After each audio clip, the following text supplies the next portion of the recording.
Tips for beating the queue at the Santa Justa Elevator.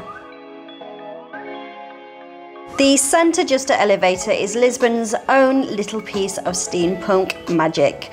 Picture this, a whimsical wrought-iron tower that looks like it was plucked from a Victorian fairy tale. Soaring 48 metres high, this beauty, built in 1902, isn't just a quirky piece of architecture, it's a fantastic way to get from Baixa to the high-flying Chiado area in style. Hop on and enjoy a delightful ride with stunning views of Lisbon rooftops and the Tagus River.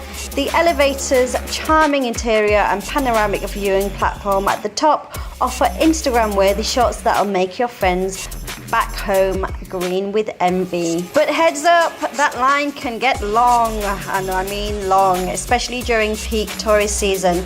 So try to visit early or late in the afternoon, but you don't have to take the lift to get up to the viewing area. If you follow these directions, then we will show you the shortcut to get you up to the top in no time.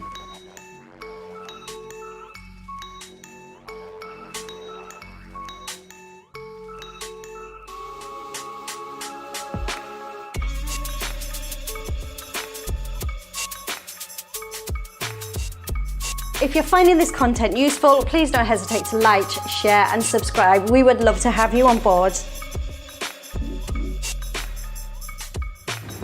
But overall, trust me, the elevator ride and those breathtaking views are worth every minute of the wait if you want to queue.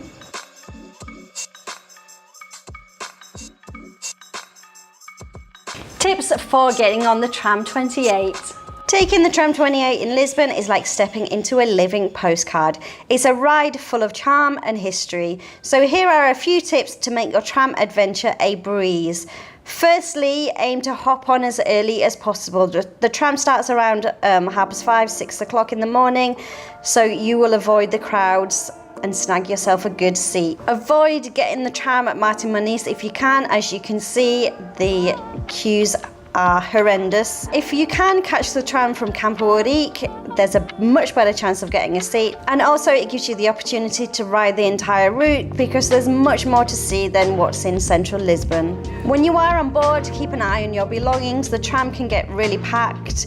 It is a tourist hotspot. The views of Alfama's winding streets and São João Castle are fantastic, but there's much more to see on the entire route of the Tram 28. And don't forget, you can pay via your Via Vasion card or a paper ticket, and this removes the hassle of buying a ticket on board, and it's much better value for money. Pastel de natas and our tips for finding the best one. Craving the ultimate pastel de nata experience? Well, Lisbon has you covered with a creme de la creme of custard tarts. For a truly legendary treat, head to Pastel de Belém. This iconic spot has been serving up sweet delights since 1837, and their natas are still baked to perfection. Expect a flaky golden crust filled with creamy, eggy goodness that will make you swoon. But if you're in the centre of town and you don't want to travel to Belém, then you should stop at Castro.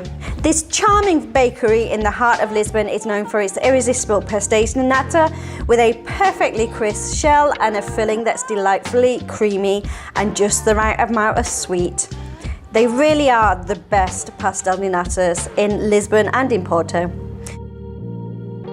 Grab a napkin and a pastel de nata and prepare for a delicious adventure through Lisbon's pastry paradise. Options, if you look hard enough. While Lisbon's touristy areas will most definitely bump up the prices, if you go a little bit off course, it's easy to explore without overspending. In short, if you go off the beaten track, you can find a champagne experience on a lemonade budget. We are Activities in Portugal, and we are a travel company based in beautiful Portugal. If you have any questions about this beautiful city, please don't hesitate to pop them in the comment section below and we will get back to you. The best places to eat. Lisbon is a foodie's playground, bursting with flavours that will make your taste buds dance. For a classic taste of Portugal, head to the Time Out Market. It's a foodie wonderland where you can sample everything from scrumptious pastel de nata to inventive seafood dishes. But do be warned, they have tourist prices. If you're craving a cozy vibe, then our suggestions for areas to find yourself a lovely restaurant are Principal Real and Moreria. Here you can find some really cute little back street restaurants with a really nice affordable price. Check out our restaurant recommendations here. With these hotspots, your Lisbon food tour will be deliciously unforgettable.